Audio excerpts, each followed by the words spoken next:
Good morning, students. Previously, we have studied about the asexual reproduction in the plants, and we have seen about the methods of vegetative propagation, that is by roots, by stems, and by leaves. And we have seen both the methods, artificial and the natural method. Now today so here we come to about the asexual type. Now we'll see the sexual type of the reproduction. Now as you know that, and we have learned about the differences between the asexual and sexual, that in sexual two different gametes are being involved which fuse together to form the zygote, and this zygote give rise to new offsprings. Now here the two different gametes are there. Okay, it can be in the same individual, that is known as bisexual, and it can be in a different individual, that is known as a unisexual. If you take the example of the bisexual or the hermaphrodite, that we'll discuss later on what is meant by that. The bisexual, we can take the example of the hibiscus flower, which is having the anthers on the female part, and the ovary is also there within inside the flower. That is a male and female on the same flower. That is known as the bisexual. And unisexual means what? If we take the example of the human beings, one is a male, one is a female, because of having only one reproductive organs in one individual. So that is known as the unisexual. So it can be in the same, it can be in a different. Now if they now here two different organisms are being fused together, so whatever zygote is formed, it is not genetically and morphologically identical. They are the varied species. And here the cell division occurs by two methods, meiosis and mitosis both. Why? Because first the gametes are formed before they go to the fusion part. So how they are formed? They are formed by the meiotic division. Then they fuse when they form the zygote, and this zygote will undergo mitotic division further to form the embryo. Now this sexual reproduction, when it is being achieved in the life cycle of any organism. So as we have seen the different phase of the life cycle in the earlier classes, that is starting from birth to death. What we have seen after the birth, what happens? It reaches and the body parts develop. But till now it is not capable of reproduction. That phase is known as juvenile phase. And once it attains a maturity and achieves the reproduction and capable of the reproduction, that is known as what? Reproductive phase. After the reproductive phase comes, when this reproductive phase ends, all the metabolism slows down and they are not capable of reproducing. Then it is known as what? Senescent phase or the aging. And we know that aging is called animals and senescent is called plants. Okay, and last phase is what? Death. So here we will study about the reproductive phase only. Before that we will study about the juvenile phase. Now juvenile phase is called in the animals, but in the plants it is called the vegetative phase. That you have to remember, because we are talking about the vegetative part which do not involve any gametes. That phase in plants is known as vegetative phase. Now after the vegetative phase, so what is the definition of main vegetative phase? You will write the period from birth till it attains the maturity and become capable of reproduction. That period of life cycle of an organism is known as the juvenile phase. Now once it attains the reproduction, now when they will attains and reaches to the reproductive phase, as you know in the 10th standard, when they reach at the puberty. As you know, in the girls the puberty is there at the 10 to 12 years, and at the boys it is there at the 13 to 14 years. Now how we can say that they have reached to puberty?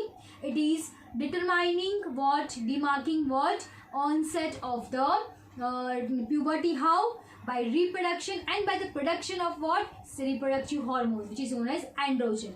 So as the onset of the reproduction hormone starts, okay, that the changes occurs physiologically also and functionally also in the male and the female body. Which are the female hormones you might be knowing? Estrogen and the progesterone. Male hormones, testosterone. So because of the production of the hormones, the reproductive, they become capable of the reproduction, because male will produce a sperm by the hormone help and female will produce the egg.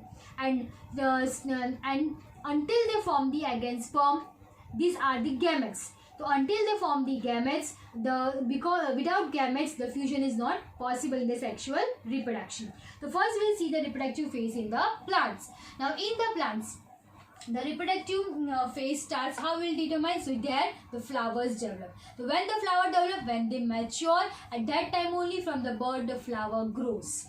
means which states that they have reached to the reproductive phase, because you know that flower contains what? Reproductive parts. Male part androecium and female part gynoecium. So which determines that here the they have reached to the reproductive phase.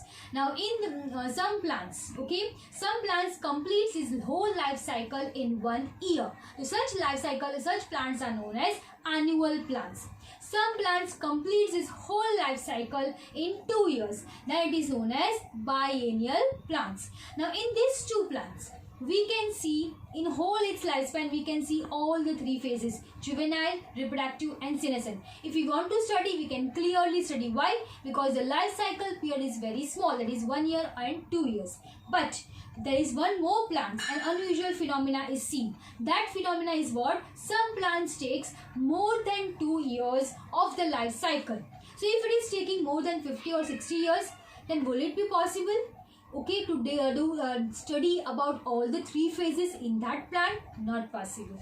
Okay, so it is only clearly visible and possible in the annual plants and biennial plants. So such plants which takes more than 2 years to complete its life cycle is known as perennial plants. Okay, and in such life cycle, some plants, what happens when they reach the reproductive phase, it produces more number of the flowers. And some plants, what they do, they flower only once as they reach at the reproductive phase. But after flowering, number of flowers are produced. After flowering, this plant dies. Okay, so some are continuous and some are, okay, produce and they die after reproductive phase completes. Okay, so such unusual phenomena are known as the perennial plants. We can see, take the example of the bamboo. Now bamboo here completes life cycle after 50 to 100 years. So after 50 to 100 years, the flowering starts. Okay, that can be considered as a perennial plants. Here Neela Kurunchi flower is there, which is scientific name is Strobilanthes kunthiana. This flowers once in a 12 years. Only once, and when they flowers, they produce large number of the flowers, okay, and then after that they will die. And it is found in the south area, that is in the Karnataka, Tamil Nadu, okay, Kerala, that area only it is found, and it was founded in the September and October 2006. They had flowered. Okay, so once in a 12 years they flowers and completes its life cycle in 12 years. For only one time it flowers, but at that time it produces several number of the flowers. But as the flowers are being produced and matured, these plants will die. Okay, so it is ऐसा नहीं कि the reproductive phase end and it produces number of flowers at that period. No. It once only it will flower and then this plant will die. So there is a two difference between the both bamboo and the Kurunchi plant. So such plants can be known as perennial. So till now we have seen about 3 plants: annual, biennial and perennial. Annual completes its life cycle in 1 year, takes 2 years, and here takes more than 2 years. Annual, biennial and perennial plants. Thank you.